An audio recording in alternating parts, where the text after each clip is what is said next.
Hi, David Cayemitte, CEO of Embrace Partners. Um, we have Michael Clay, Chief Procurement Officer for Embrace, and David Melick, leader of our construction practice group. In this segment, we're going to talk about untapped diversity spend across the board. There's multiple discussion points here, but let's first start off with traditionally how agencies has associated goals with insurance. So let's start with a large project, $3 billion. So typically what happens, an agency would put out an RFP, request for proposal, and that RFP is typically answered by the top 50 brokers that has the capability to put together what we call a primary program. But when the broker responds, they typically respond with a fee of X, $300, $500, $1 million. And the 30% goal that the agency put on this RFP then is associated with that $300, $500, or $1 million fee. So even on $1 million, what you're going to get is $300,000 worth of MWBE goals. Today, there's a different story, and there's a different opportunity for you, Mr. Owner, to get to the next level. And that is, we want to change the conversation from goals on the RFP to exactly what the agency is spending on the project. So again, if we take a $3 billion project, you have a broker that's getting a fee of $1 million. So you got 30% goal when a broker hires a sub MBE, MWBE, which is the typical way to do it. When we change the conversation, because now ESD says you could utilize the insurance spend, it's a different conversation. So now on that $3 billion CV, you're spending, let's just say $15 million. And David could talk about numbers, but I'm just using $15 million. Now you've got 30% on $15 million, which is $4.5 million, versus $300,000 on a fee of $1 million. So we can see now how this thing really triples the agency's goals. And for the developers, it's a different game as well, because now you're utilizing dollars that were an expense and turning it into an asset. No additional costs, but it's the vehicle that you use or the tools that you use to get you there. And for the brokers of the world, you're actually making more money, because instead of giving that sub-broker $300,000, as an excess market player, you're not contributing to our income because we get paid elsewhere. So we want to talk about this because whether you're an MWBE director, whether you're insured, whether you're a broker, this solution now benefits everybody. And I want to speak to Michael about, again, this untapped area a little bit more, and certainly David Melick, from a former underwriter, large broker deal person, can also expand on it. But Michael? So thank you, David, and hello, everyone. David has phrased this conversation accurately, and no need to be redundant. At the end of the day, procurement, who works hand in hand, or should be working hand in hand with the diversity folks, putting the goals on the entire procurement makes all the sense in the world. And as a result of that, that offers excellent opportunity for diversity to participate on the project from an agency perspective.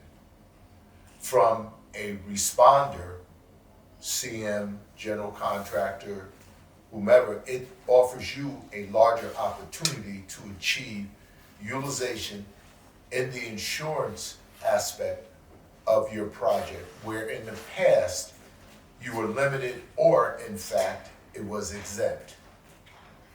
And that put more pressure on your construction team to be able to achieve the requirements for diversified businesses on the project.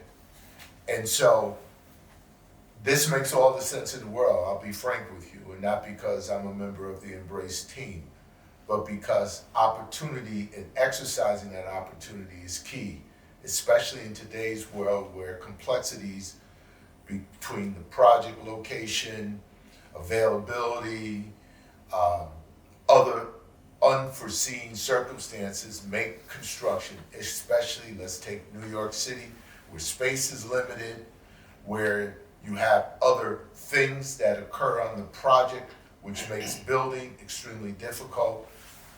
This is one less thing that you have to worry about. So procurement and MWBE directors, it's not a big shift. As you say, the goals are on the entire procurement, and as a result, it offers more opportunity for you to achieve utilization.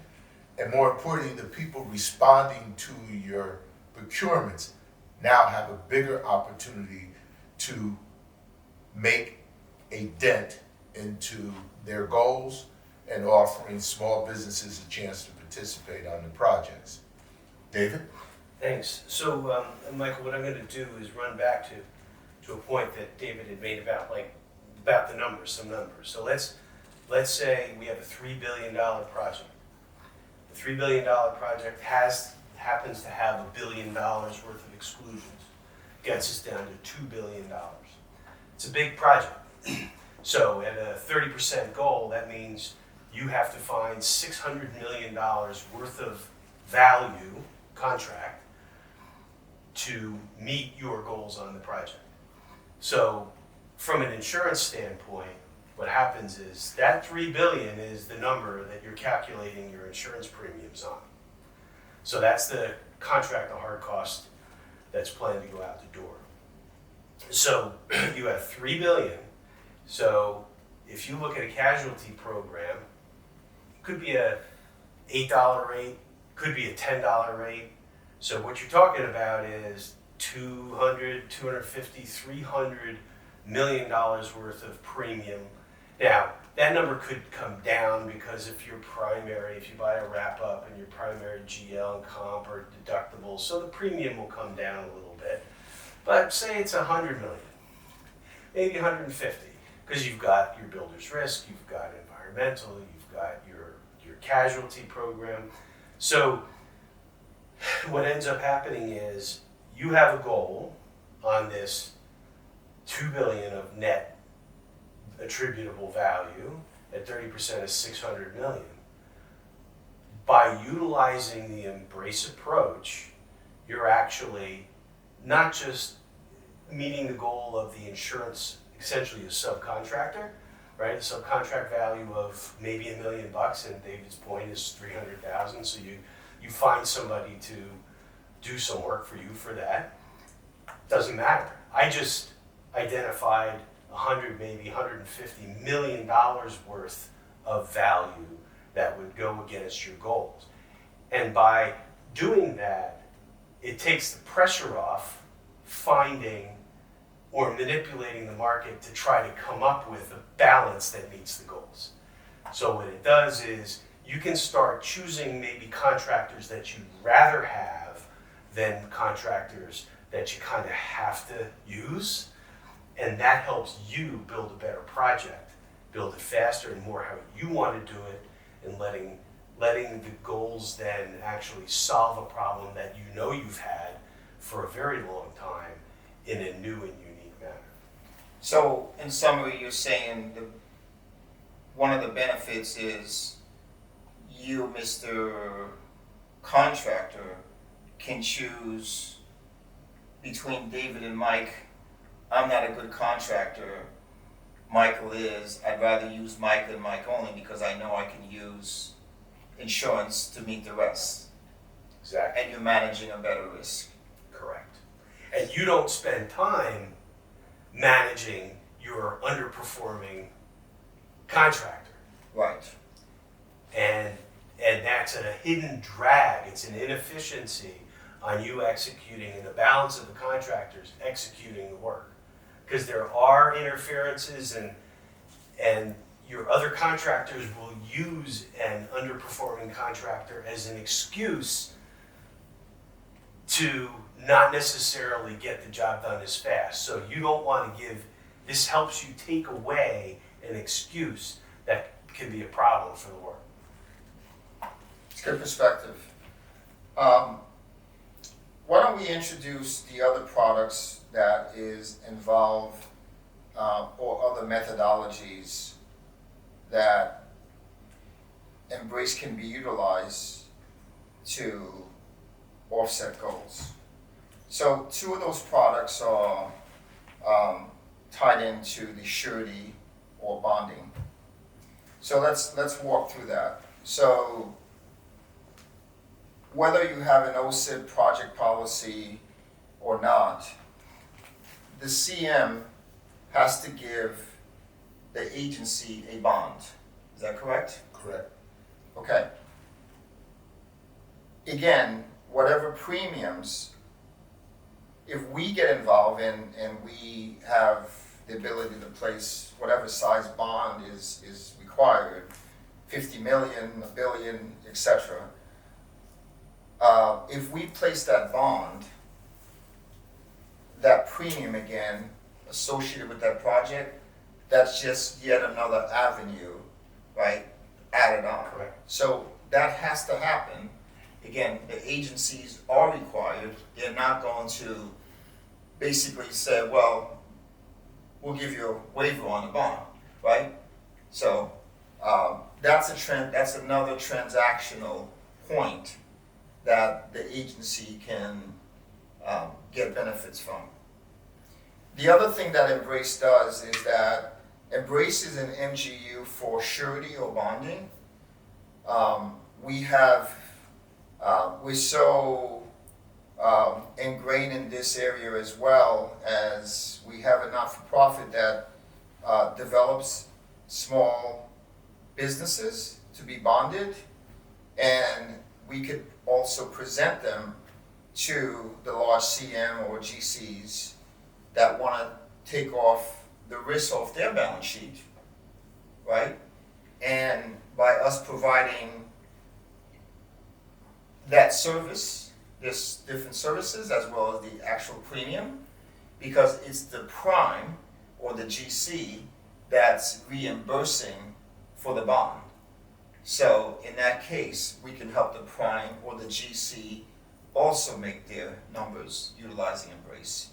So what we want to share is that there are various products and there's various layers where now Embrace coming into the marketplace, you could see the various points where dollars are being spent and you're getting zero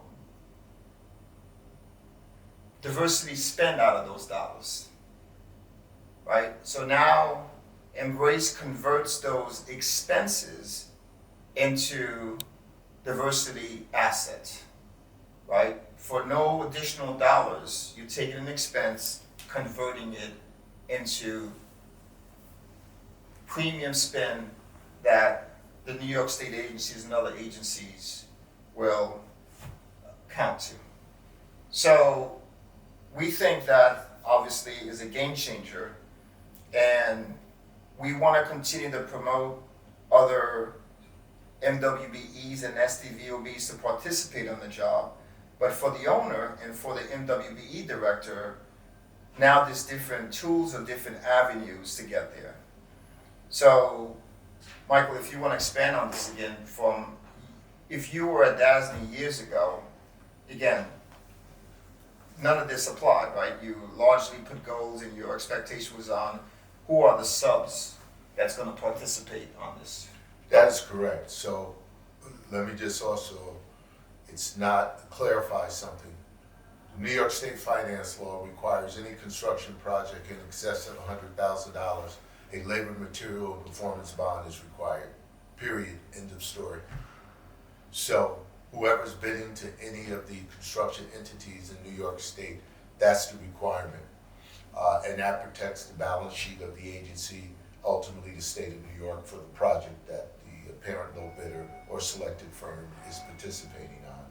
So as David has articulated, that's correct. It's important that the bidders who want to protect their balance sheet, that they consider embrace, because I'm sure the large CMs, David, you know this, and David, you know this as well, the CMs, they're going to say, well, any contract similarly to what New York State says, anything over $100,000, $150,000, I have to have a bond for.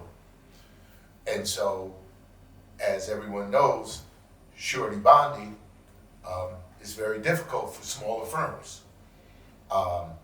for a host of reasons. And so being able to utilize this solution to help get those firms bonded underneath you and be able to count that toward MBE utilization is a win-win situation. As David indicated years ago, David and I collaborated on a capacity building program which started in New York State at the Dormitory Authority.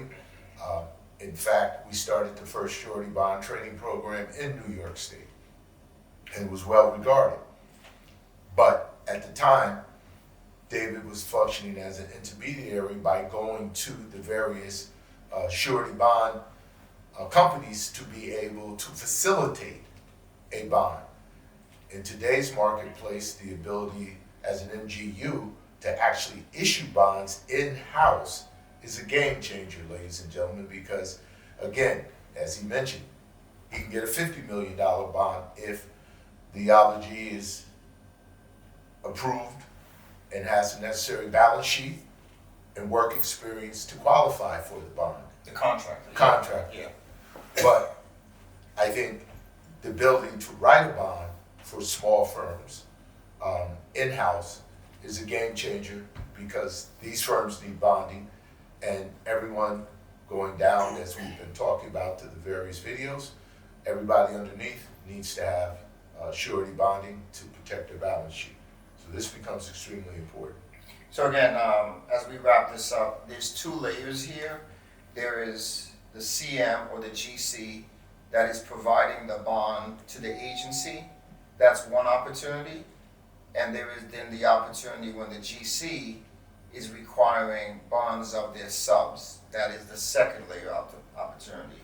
So all those dollars right now are being spent, but not being utilized towards the utilization.